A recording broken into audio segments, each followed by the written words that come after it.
My mom punched my 11-month-old sister in the face and sent her to the hospital. Let's talk about it. So when I was 12 years old, I'll be 35 in December. I grew up in a very, very abusive household with an alcoholic mother. And she consistently beat me and my brother. And if you guys have watched my video on how my brother killed my little brother, it's my brother Nicholas. Me and my brother Nicholas got the short end of the stick with my mom. But my sister Emily always lived with my Nana and Papa. Like I said, I'm the oldest of 5, so it was me, Nicholas, Emily, Brandon, who is now dead, and my little sister Heaven. And so my mom would stay gone for weeks at a time. Like, she would take off drunk. We wouldn't see her for, I'm not joking, a week, 2 weeks, whatever. We'd either stay with my Nana and Papa or, you know, just whoever at the time that was living at our house. But at this time, it was me, my cousins, my brother Nick, and my little sister Heaven all at home. And I'm not quite sure where Brandon was at this time. I can't remember. We were back and forth all over the place all the time. But normally my mom, like I said, would beat on me and Nick. And that was just a consistent thing in our household.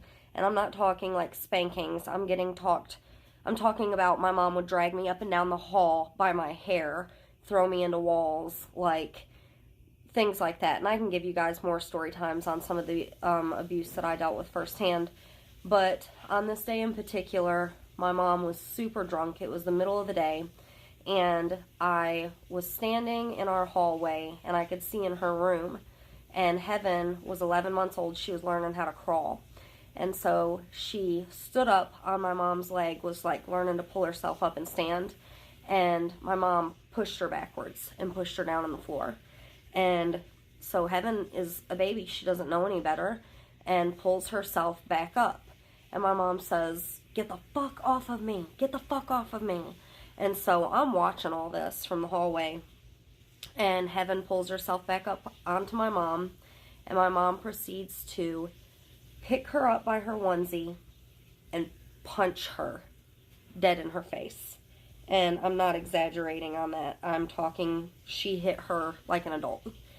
And so I ran into the room. Heaven instantly, blood everywhere. She busted her nose wide open. And so I run in, and me and my mom start to fist fight. And I grab Heaven and throw her into her crib because me and my mom are fist fighting. And so my mom, somehow we end up getting to the front door, and I end up outside. Well, when I end up outside, I try to call the police from inside our house first. Like, we could never keep a house phone. My mom was constantly ripping our house phones out of the wall. So I try to call the police. She rips the phone out of the wall. Guess that's where Nick gets that from. We have seen many a phone get ripped out the wall. But so I'm like, I'm calling the police. I'm calling the police. So I run out the house, and my cousins are in the yard, and we're all running. Well, my mom is chasing me, and I just remember, like, my cousin following me, and we're trying to get down to my neighbor's house. And I can remember grabbing my cousin and putting her behind me. She's 3 years younger than me. And my mom saying like this, so fucked up and weird, like, "Come here, little girl. Come here, little girl. Come here, little girl," to my cousin. And I'm just like, stay behind me, like, don't touch her. Like, freaking the fuck out. So I finally get down to the neighbors, and when I do, my mom takes back off up to the house. And so I go call the police, and by the time I get back to the house, she's got me locked out. So I am beating on our front door, and I can hear Heaven screaming and crying, like screaming bloody fucking murder. So I get into the house finally. She opens the door.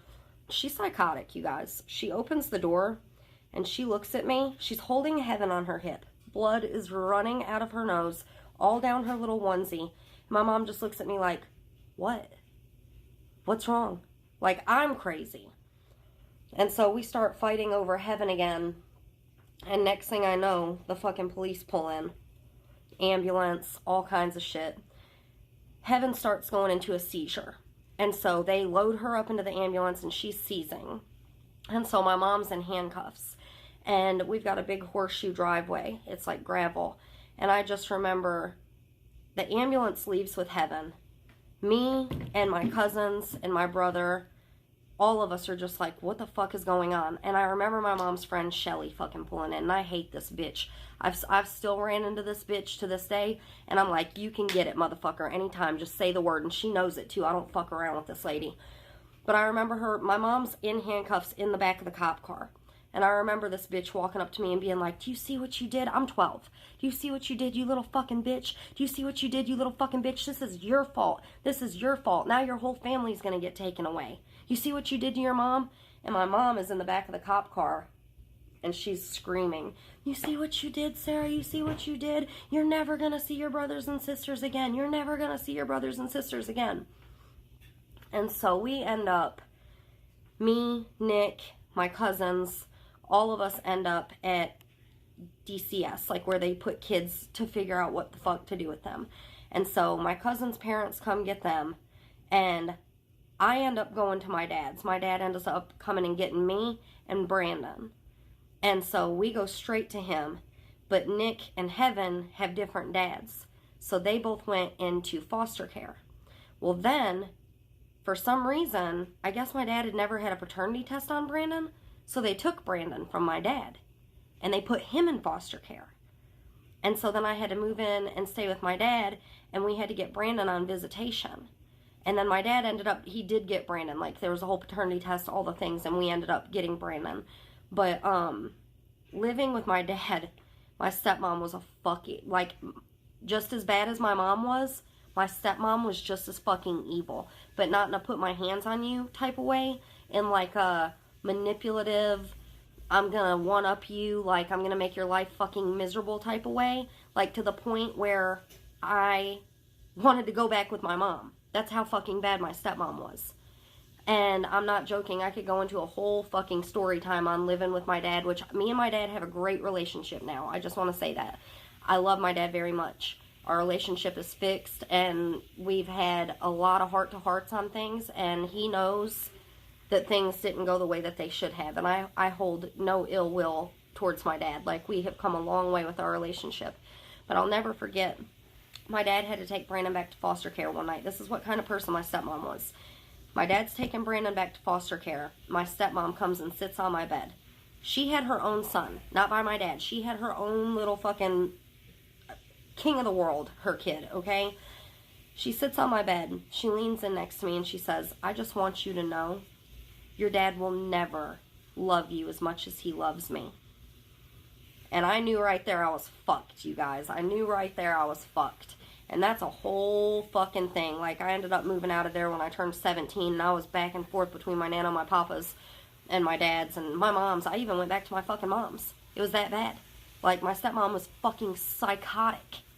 But my mom went to jail for 4 months, okay? I've got pictures. I could show you guys of Heaven in the ambulance. And I've got the whole police report. I've got the hospital report. I've got it all. And my mom did 4 months in jail for that. And then took 2 years to get my brother and sister back. And the only reason she did is because she was living in my Nana and Papa's other house. And my papa told her they were going to put... I could give you guys a whole second story on the fucking foster cares that my brothers and sisters lived in. But this one family in particular kept them from us and wouldn't let us see them. And my papa was fighting tooth and fucking nail to see my brothers and sisters and try and get them back. And he finally told my mom, because they moved them all the way to Johnson City, he said, if you don't get your fucking shit together and get these kids back, because they were going to put Heaven up for adoption, he said, you're fucking done. You're cut off. You can move the fuck out, because she was in my papa's other house. That's the only reason my mom got us back. The day she picked my brother and sister up from foster care and got custody of them back, Heaven went to my Nana and Papa's and has lived here ever since. Now Xavier, is Heaven's name, is now Xavier. And she dropped my brother Nick off at his fucking friends. The day she got them back. Heaven is going to be 23. Xavier is going to be 23. Xavier is Heaven. My little sister is transgender, so is now my brother. And never fucking went back. And they tried to take... Okay, I'm going to have to do a part 2 on this, because I got to give you guys more information. I'm running out.